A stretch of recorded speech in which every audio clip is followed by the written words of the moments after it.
మీరు ఇంజనీరింగ్ చేశారా? జాబ్స్ కోసం సెర్చ్ చేస్తున్నారా? 3600 మందికి పైగా స్టూడెంట్స్ కి జాబ్స్ వచ్చేలా చేసిన code Gyan 100 days software course లో జాయిన్ అవ్వండి. మీ కెరియర్ ని బిల్డ్ చేసుకోండి.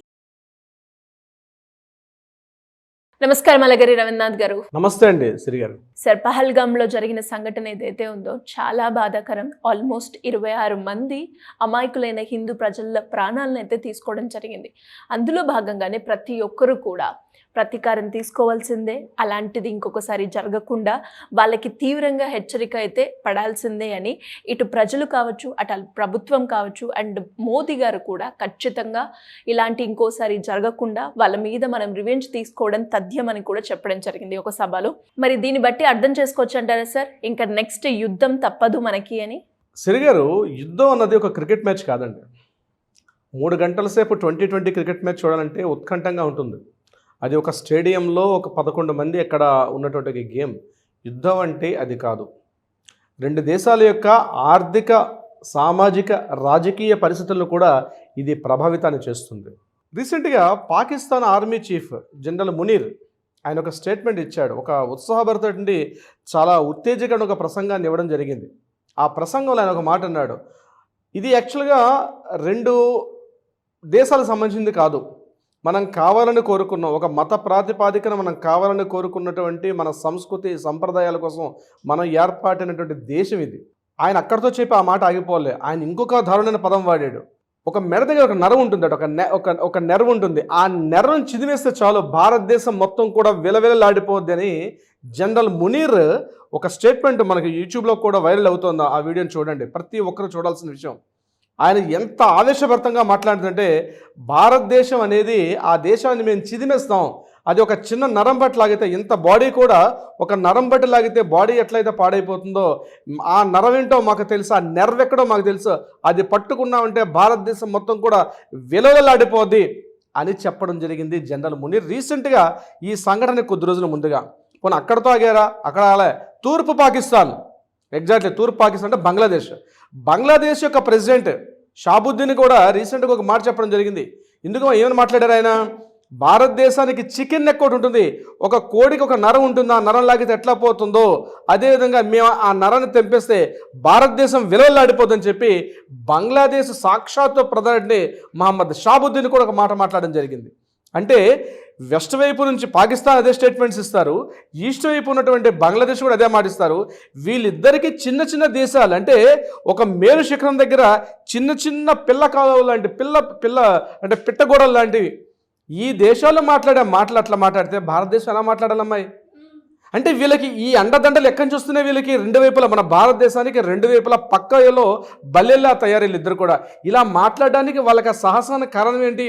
పైన ఉన్నటువంటి చైనా, భారతదేశంలో సెక్షన్ ఆఫ్ సిబిల్ నిర్వర్తించుకోండి, మీకు కావాల్సిన సాంకేతిక పరిజ్ఞానాన్ని మీకు అందిస్తాం, టెక్నాలజీ మేము అందిస్తాం, మీరు చేయండి అని చెప్పి అది కూడా ఇక్కడ పాకిస్తాన్కి డైరెక్ట్గా చెప్తూ మీరు సెలెక్ట్ చేసుకోండి, మీకు కావాల్సిన టెక్నాలజీ మొత్తం మేము అందజేస్తామని చెప్పి పైనుంచి చైనా పూర్తిగా సపోర్ట్ చేస్తుంటే ఆ భరోసా తీసుకున్న పాకిస్తాన్ రెచ్చిపోయి పెహల్గామ్ దగ్గర ఇప్పుడు నేను జరిగిన సంఘటన ఎక్కడైందో ఎగ్జాక్ట్లీ బైసన్ వ్యాలీలో జరిగిన సంఘటనకి జస్ట్ ఒక 50 కిలోమీటర్ల డిస్టెన్స్లో వాళ్ళ యొక్క శిక్షణా స్థావరాలు అక్కడ చూస్తున్నట్టుగా మనకి రీసెంట్గా అజిత్ దోవల్ గారు వెలువచ్చినటువంటి ఒక న్యూస్లో కూడా చెప్పడం జరిగింది. అజిత్ దోవల్ ఎవరు? సామాన్యుల వ్యక్తి. బ్లాక్ థండర్ స్పాట్ గుర్తుంటూనే ఉంటుంది. ఆ స్పాట్లో అజిత్ దోవల్ గారు చేసినటువంటి సాహసోపేతమైనటువంటి ఆయన కార్యాలు ఉంటే ఎప్పుడో సర్దార్ వల్లభాయ్ పటేల్ని మనం చూసాం. మరలా అంత అపర చాణుక్య నుంచి ఉన్నవారు అజిత్ దోవల్ ఈరోజు భారతదేశంలో ఒక కీలకమైన పోస్టులో ఉన్నారు. బ్లాక్ థండర్ నిర్వహించిన వ్యక్తి ఆయన. ఆ రోజు దారుణ మారణకాండ అవుతుంటే రిక్షా కార్మికుడిగా లోపలికి వెళ్ళి వాళ్ళతో సంప్రదింపులు చేసి వచ్చినటువంటి ఒక గ్రేటెస్ట్ పేట్రియటిక్ పర్సన్ అజిత్ దోవల్. ఈరోజు ఆ మహానుభావుడు చెప్తున్న మాట్లాడుతుంటే భారతదేశానికి 2 వైపులా 2 పక్క బల్యాలు ఉన్నాయి. పైన చైనా కూడా మనల్ని ఎప్పుడు కబలించేద్దామని చెప్పి ఒక డ్రాగన్ లాగా మనల్ని కబలించడానికి కోసం సిద్ధంగా ఉన్నటువంటి చర్య. అంటే ఎప్పుడో ఒక మాట చెప్పినట్టుగా నలుదిక్కుల ప్రమాదాలు పెచ్చు పెరిగి పలు రీతుల బలహీనతలు ఆవరించి అన్నట్టుగా భారతదేశానికి ఇప్పుడు 4 వైపులు కూడా శత్రుముఖలు తయారై కూర్చున్నాయి. ఇటువంటి ఒక సంక్లిష్ట స్థితిలో భారతదేశం ఉంది. ఈరోజు జరిగినటువంటి రీసెంట్గా జరిగిన సంఘటన ఏదైతే పెహల్గామ్ సంఘటన ఉందో, ఇప్పుడు మోడీ గారు ఒక స్టేట్మెంట్ ఇచ్చారు, ఖచ్చితంగా మేము ఆ 4 మీద కూడా వాళ్ళని ఆనవాళ్ళు లేకుండా చంపేస్తాం, వాళ్ళని ఖచ్చితంగా మేము రివెంజ్ తెచ్చుకోవడం చెప్పారు. అంతేకాకుండా యుద్ధానికి సిద్ధమవుతున్నట్టుగా కొన్ని యుద్ధ సంకేతాలు కూడా ఇవ్వడం జరిగింది ఆల్రెడీ పాకిస్తాన్ మీద. అంటే ఇప్పుడు ఈ టైంలో భారతదేశం తీసుకున్నటువంటి నిర్ణయాన్ని యావత్ ప్రపంచం కూడా తీసుకుంటుంది, చూస్తూ ఉంది ఏం జరగబోతుంది, ఎలా జరగబోతుంది అనే విషయం మీద కూడా యావత్ ప్రపంచం కూడా మొత్తం భారతదేశం వైపు చూస్తుంది. ఎందుకంటే అభోసవం తెలియని అమాయకులు వాళ్ళు యాక్చువల్గా ఒక టూరిజం పర్యాటక ప్రాంతానికి, ఒక టూరిజం స్పాట్కి వెళ్ళారు. రీసెంట్గా పెళ్ళైన వాళ్ళు కొంతమంది, కాస్త పెళ్ళైన కుదురులు కొంతమంది, కాస్త అద్భుతమైన సుందర దృశ్యాలను చూసి కాస్త హ్యాపీగా అనుభవాలతో మళ్ళా స్వక్షేత్రాలకు వచ్చేద్దామని హ్యాపీగా వెళ్ళడానికి ఒక 4 రోజులు 5 రోజుల పాటు వచ్చేద్దాం అనుకున్నటువంటి పాపం వాళ్ళు ఏమైనా తీవ్రవాదులా, లేకపోతే వాళ్ళు ఏమైనా మత ప్రేరేపికల ఇతరత్ర ఏమీ కాదు, ఒక సాధారణ ప్రజానీకం. అభోసవం తెలీదు.